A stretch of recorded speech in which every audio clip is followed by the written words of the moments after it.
Badmus, I judge Sita. Hello, shut up, politics. Abraham, I need you. Get blessing. I need you. Talent that has put Nigeria on the map. Music has made us proud. Afrobeat to the world. And as for Iyabo, you thought I left the case. I never left the case. And I don't. ASIRI mi mà tún ti tú lórí ọ̀rọ̀ ọkú tó pa Mohbad náà ni o.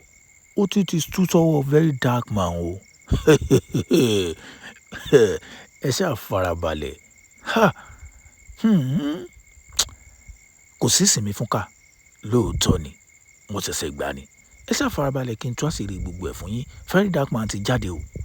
Ó ní wọ́n ṣe bóun ti gbàgbé ọ̀rọ̀ ọkú tó pa Mohbad ni. Ó lóun ò gbàgbé. Àwọn òwò àlàsírí wọn tuntun Iyabo Ojo, Wumi. Mo ń bọ̀ náà ẹ má ì lọ ibì kankan. Wunmi, all of you, una mind is shake. I love. Ẹ sá farabalẹ̀ dáadáa. Ẹ gbọ́rọ̀ lẹ́nu VeryDarkBlackMan. Ṣé ẹ mọ̀ yìí pé Iyabo Ojo post nǹkan kan sí ìkànnì ayélujára ní òní lálẹ́ yìí. Aṣọ náà ti mọ̀ pásìrì kan ti tú sọ̀rọ̀ VeryDarkBlackMan ló fi post ẹ̀. Kí ló post? Ń kà fún ilé ẹyọ kọ̀ọ̀kan yín TITU. Ń sì mú tí VeryDarkBlackMan náà sọ wá. Ṣùgbọ́n kí n tó kan tí Iyabo Ojo sọ, kí n sì tó mú tí VeryDarkBlackMan náà sọ wá. Ẹ jẹ́ ń sáré rán yín létí ibi tí ìgbẹ́jọ́ VeryDarkBlackMan, ìgbẹ́jọ́ tí VeryDarkBlackMan là ń sọ ó sẹ́wọ̀n pé police online police ni. Tẹ́ ẹ bá gbàgbé nígbà tó bẹ̀rẹ̀ investigation rẹ̀, àwọn wo ló ti interview. Ó ti interview bàbá Mohbad. Bàbá Mohbad sọ̀rọ̀. Ó interview prime boy eléyìí tí wọ́n lọ bá Mohbad jà níjọ́ tó lọ show tí wọ́n tí Mohbad fi fọwọ́ gbá gíláàsì mirror. Mo rò pé ẹ rántí báwọn. Mo fẹ́ sáré gbé yín débẹ̀ kẹ́ ẹ rántí dáadáa ni o ká mọ ibi tí gbẹ̀jọ́ dé dúró. Ó ti interview driver Prado tí wọ́n gbé lọ show. Mo rò pé ẹ̀ ń gbé bá mo ṣe ń sọ ohun. Ó tún ti wá interview ohun tó jẹ́ àbúrò ìyá Mohbad. Mo rò pé ń gẹ̀ẹ́tì ẹ̀ báwọn. Tí túmọ̀ sí pé ó ti ń lọ bí èèyàn bíi mẹ́rin àbí márùn-ún tí VeryDarkBlackMan ti interview. Nǹkan kan tó wá ṣẹlẹ̀. Ẹ̀yin náà rántí WhatsApp chat eléyìí tí VeryDarkBlackMan fi sí ìkànnì ayélujára tó ní gbogbo wọn ibẹ̀ ni wọ́n kóra wọn sí tí wọ́n ti mú ìròyìn jáde. Ẹ wò mọ̀ ń bọ̀ náà wà ṣàlàyé ẹjẹ́ akọ́ wo ohun tí Iyabo Ojo tó post ìkànnì ayélujára lẹ́yìn ìgbà tó ń gan ti mọ̀ pé àṣírí ńlá tó jẹ́ ikú ṣeéṣe kó wọ́n mọ̀ bọ̀ ń bẹ́ẹ̀ ó ti fẹ́ tú ẹjẹ́ ń kà fún yín kí n tú mọ̀ ń bọ̀. Iyabo ọmọ Ojo bọ́ sí ìkànnì ayélujára Instagram page ẹ̀ gangan ó wá kọ lédè èèbó inca into I am aware my detractors are plotting. Ó lóun ti mọ̀ pé àwọn ọ̀tá àwọn wọ́n ti ń gbìmọ̀ kan pọ̀. I am solidly on ground. Ó lóun gan dúró tán òun fẹsẹ̀ múlẹ̀ òun ọ̀la tán. As a law abiding citizen ó ní gẹ́gẹ́ bí ẹni tó ń pòfin orílẹ̀-èdè yìí mọ́. We say nil observe adherently to the rule of law.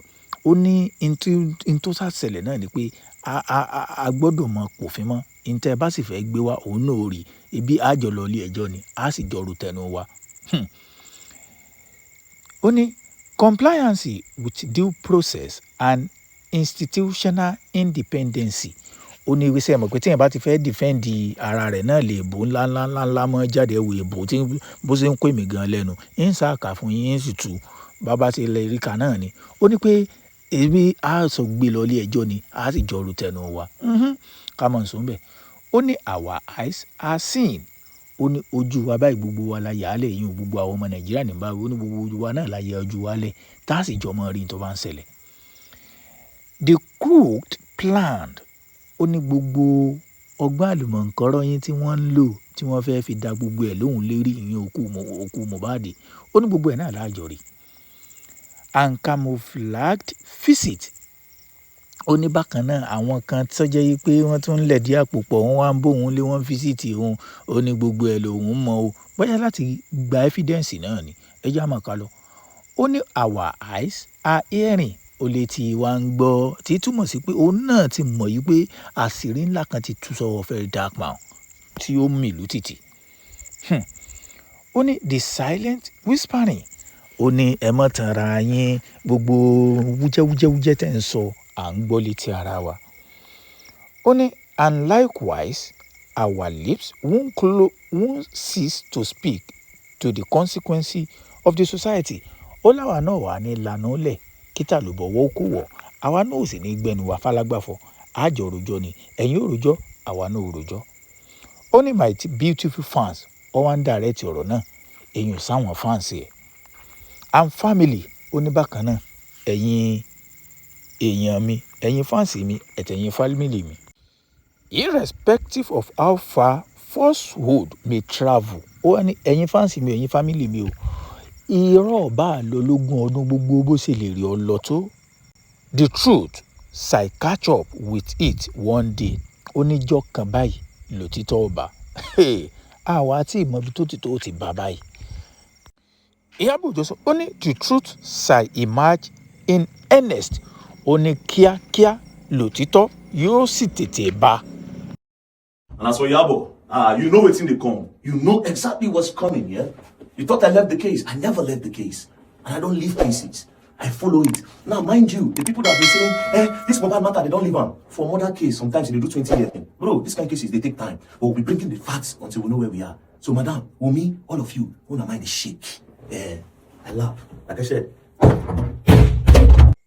Lẹ́yìn ìgbà tí Iyabo Ojo posting tó sọ sí kànnì ayélujára yìí, ní VeryDarkMan náà wàá sọ ọ́nù fídíò ilé tó sọ sí kànnì ayélujára rẹ̀ pé ṣé pé Iyabo Ojo ti mọ̀ yìí pé àṣírí mi tún ti tú sóhun lọ́wọ́ ló fi lọ fi sí kànnì ayélujára yẹn nǹkan tó post wọn. Ó wá ní kó sì ṣe sùúrù, ẹ̀yin náà ti mọ̀rọ̀ VeryDarkMan, ẹ mọ̀ yìí pé ọmọ ń fẹ́ di tó jẹ́ òdodo mú. Lójú ó ṣe fídíò ó ní pé gbogbo wọn pátápátá èèyàn Wunmi, Iyabo, gbogbo wọn, ó ní gbogbo wọn làṣẹ. Ó láwọn èèyàn tiẹ̀ sí bí bọ́yá òun ti gbàgbé ọ̀rọ̀ ọkú tó bá Mohbad, èèyàn tóun jẹ́ pé òun ti gbé investigation náà òun ti gbé lérí, ó lóun ò gbàgbé o, ó lóun farabalẹ̀ sí investigation òun kó má lọ jẹ́ pé ńgbà tóun bá tún wá mú wá àwọn ọmọ Nàìjíríà tún wá máa bú òun pé rọ́ lóun mú wá. Ó wá ní tóun fẹ́ post báyìí. Ẹ subscribe sórí YouTube channel yìí torí pé kété tí VeryDarkMan bá ti mú ìròyìn náà wá tó tá ti mú àṣírí náà wá, torí pé ẹ̀yin náà dẹ̀ mọ̀ ẹ́ ní pé ọkùnrin yìí tí ó bá jẹ́ pé ó ti ṣe investigation dáadáa kì í jáde wá sọ o. Ẹ já wo ohun tí Iyabo Ojo tún sọ tí ó fi defend eléyìí èèyàn nígbà tí VeryDarkMan tó bá mú àṣírí náà wá tó bá tú síta. Àṣírí wo lẹ̀yin lérò pé ó ń sọ? Ẹ já máa wò ọlágbára o. Ṣé pé lóòótọ́ ni pé àwọn kan ní pé òkú Mohbad pé kò tí ì sùn. Àwọn ò mọ̀ ohun ṣùgbọ́n ẹ wo ẹ má tiẹ̀ jẹ́ tí ì sọ̀rọ̀, ẹ ṣáàjì á dúró kó dé yí pé kó mú àṣírí náà kó mú wá ká wá tó máa sọ̀rọ̀ ká tó máa sọ nǹkan tá a bá fẹ́ sọ. Ẹ subscribe to YouTube channel kẹ́ ẹ share video.